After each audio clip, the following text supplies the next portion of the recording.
Welcome to Timoteo TV Playoff Edition.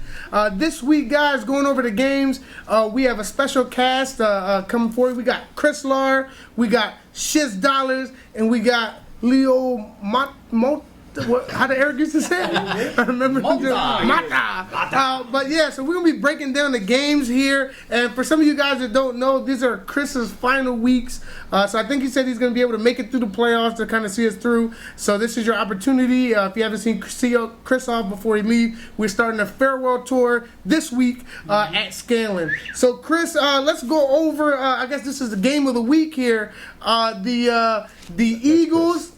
versus the Steelers. I said this is my go-to side. Okay. Eagles versus the Steelers. This game's at 12:30. Chris, what do you think about this game? All right, so the Eagles are third on offense, first on defense. Steelers 6th on offense, 10th on defense. So how many teams are there? 10. How did they get in the playoffs? Somebody must have did some adjusting in the flex week. But we know what happened week 9. There was Okay. So Eagles 27-13 over the Steelers week 1. This is really a story of two franchises, right? So the Steelers had 3 wins in 1 year. The old Steelers were around 4 or 5 years, and they had 3 wins the entire time. So even though it looks like they stink, and they're the worst defense in the league, they're not the worst Steelers we've ever had. And in fact, they could be on the way up, taking a step. And I think moving to be a Steelers and giving it a new name was good. Now the Eagles, on the other hand, the Eagles franchise was the best franchise we had ever seen in Timoteo history. It has more chips than any other team, right? I mean, this team is... But the question is, this new Eagles is not the Eagles of old, right? And so the question is, this is the first time that they've been really good, this new Eagles. And my question is, are they going to have the tools necessary to be a perennial winner like the old, And I think about David. Does he have what it takes to be the next Bryant? And so, I don't know. I think for me, I think this Eagles, I think they're moving in that direction. They have good coaching staff. They have good players. But I still think it's still a little too early to know if they're even close to being what the old Eagles used to be. Absolutely. Just to piggyback off that, the Eagles, again, won multiple championships back-to-back undefeated season, while I believe this new Eagle is still trying to find their first playoff win. If I'm wrong, someone can correct me. So, I see where they're going, but they're just not there yet. It's too early to even make that comparison. Can you imagine if they lose to the Steelers? The cops. Yeah, they fight when they're winning. Right. If they lose to the Steelers, okay, all right. Let's give them a little credit. They behaved a little bit. They turned it up. Hopefully, it was a great job. They have less players. Sim is a troublemaker. He wasn't in town either, so they look really good without him. The 9 players that they had there was before really good. I get some parents, Sim is he gets very excited in the game. I would say he's a troublemaker. Good kid. Okay. Got it. Okay. Got you. What were you going to piggyback off that too? Well, yeah. Just off what I was saying earlier, right? Is like the Eagles team is an interesting team. Tons of talent. It's just can they keep it together on their own sideline? Because I've seen them argue and kind of explode in games that they had to lead. Right. So can they keep it together? Right? Like they're one of the favorites to win it all. Right? So can they manage the expectation? Can they handle the pressure? Will they be the team that they think they are? They was faced with adversity this week. They had a shootout that went back and forth, and the reduction of the roster. Shootout, we're talking about high-scoring game. Right. 49-40. Eagles beat the Texans, and again, they only had 9 or 10 players. Right. And again, the reduction of the roster plays a big part on how they can keep it together. I feel like when they have a 20-man roster, it's really hard to control all those kids and all those Eagles. Yeah, I think me and you both have that same. Like we've had larger teams. It's difficult when you have a large roster to control all the Eagles, all the players. I have in the Eagles. We might as well go back to 12 teams. We have enough. Yeah. Okay, gotcha. So let's go over some keys of the games real quick. Chris, what do you have? Yeah, so I think the keys for the Eagles to win this game is they just got to show up. I think the Steelers, it's more of a game of... Damn, just got to show up. You know what? The keys to the Steelers is the Eagles have got to blow up on the sideline. And the Steelers have passion. Yeah. And I think the passion can carry them through. And the key to the game here is the Eagles come in sleeping. They sleep on this game. Steelers can come in. If there's going to be an upset, usually there's an upset between one of these games, week 8. Which one it is, I don't know. Yeah. This could potentially be maybe an upset of the ages, but it could happen because I think the Steelers have a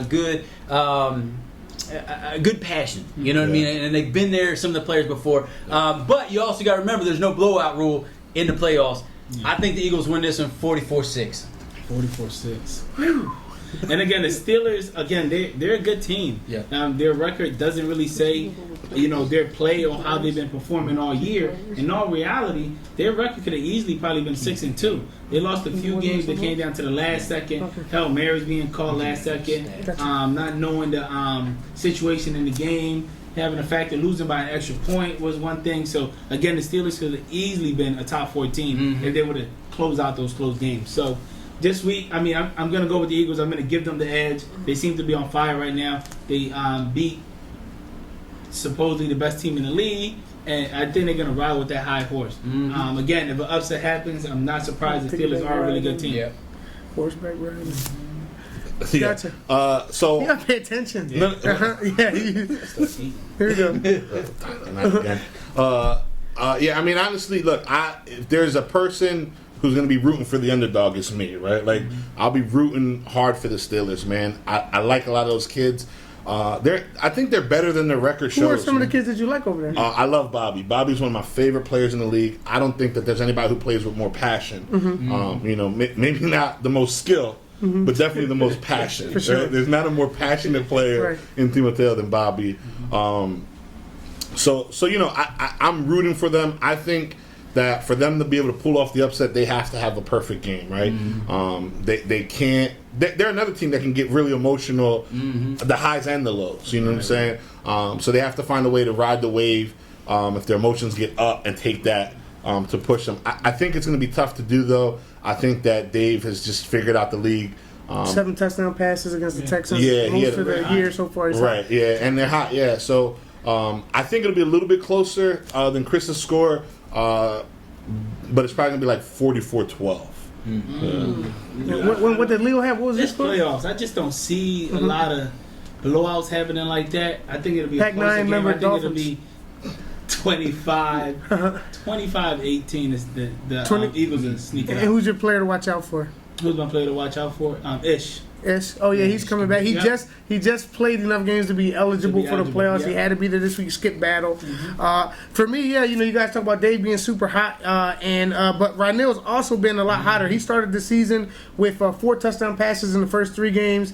Now he's at 12 in the last 4. Yeah. So he's been able to score a lot more points kind of going into this year. Now, 2 of those games were against the Chargers, but still, he's scoring, he's going down, and he's also able to run in touchdowns as well. He has 8 receiving. Yeah. So anytime he's in the goal line, I'm rushing. Yeah. Anytime he's in the goal line, he's a threat to sneak it in. I think for me too, some of the players that kind of get overlooked. We know Gio's going to get his catches. Sharon, he's pretty well. Janier's pretty well. Is Justin back? That's a good point. Question. I don't know where Justin's been. Where's Justin?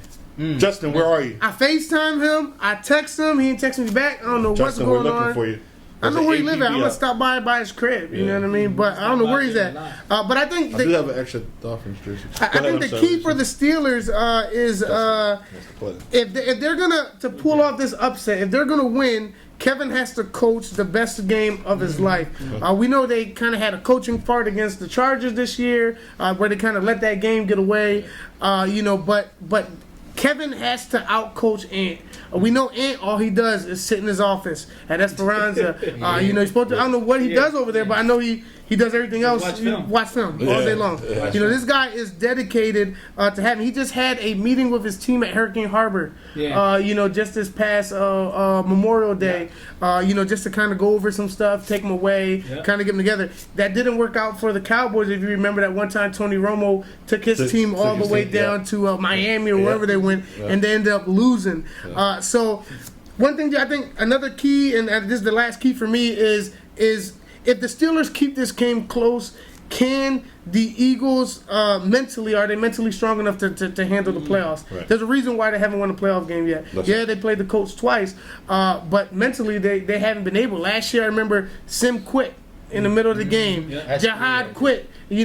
So these are some guys that are still on the team Right. who are very emotional. Dave's very emotional. Henry could be emotional. Henry sometimes likes to throw cheap shots and do some stuff that's not productive to the team. Henry hasn't even really been focused on football this week. He's, Right. been He's out here making music. making, man. yeah, In case he's you a guys recording didn't know. artist. Shout out if you guys want my man Henry, I'm his manager now. Just let me know and I got you. We doing booking. So it'll be interesting. Yeah. It'll be interesting to see if he can still find the focus. Right. You know, Yeah. I mean, through all this. he could definitely do it all. Well, let's not talk about football with Henry. We need to focus more on his music. Then 2:30, you want to come see him? Gonna be at the field doing Okay. the shoot. All right. Win or lose, he's still gonna be He will performing. be performing. Yeah. For sure, yeah. So that's the key for me. I know Ant's been working on it. Coach Zeke has been working on it. It's been the focus the past weeks. You got the guys coming back from suspension. This is redemption week for them. Can they prove that they're they deserve to be on the field, that they deserve to play in the league? You know what I mean? That And they this make the team better. that they make the team better, yeah. Because we've seen Jihad make plays, we've seen him get them interceptions, but when he's complaining or getting, playing too physical and getting these done, that can lose you a game in the playoffs. And there's no do-overs. Right. You know what I mean? There's no more chances. That's it. You know what I mean? How do you want to finish your Timoteo legacy? But yeah. So in this game, we talked about the Eagles. This is their third year. They're kind of like. That's kind of how teams are in Timoteo, like wide receivers in the NFL. Yeah. Their third year is usually the year that they sprout the fruit. So we can see if they could take advantage because the league is wide open. Yeah. It hasn't been more wide open than this in the history. Right. To me, there's no clear-cut winner. I mean, this team beat that team beat this team. Right. So that's anybody the top can three go. seeds all beat each other. Right. Like there was no decisive. It went to power rankings Right. to determine tiebreakers. Right, so this is wide open, and I'm hoping that they're not the reason why they lose is themselves. Who do they have that are seniors that are that So won't be back next I believe year? Jihad, Quadi, they're seniors. I think Josh is a senior. The other Josh, the So running they back. got guys that like this is it for them. Oh, yeah. Like, Yeah. So Yeah, this might be it for Ant. You know what I mean? His wife doesn't look too happy in the sideline sometimes. You know what I mean? So it's a stressful thing. You know what I mean? But we'll see. I think the Eagles edge them out.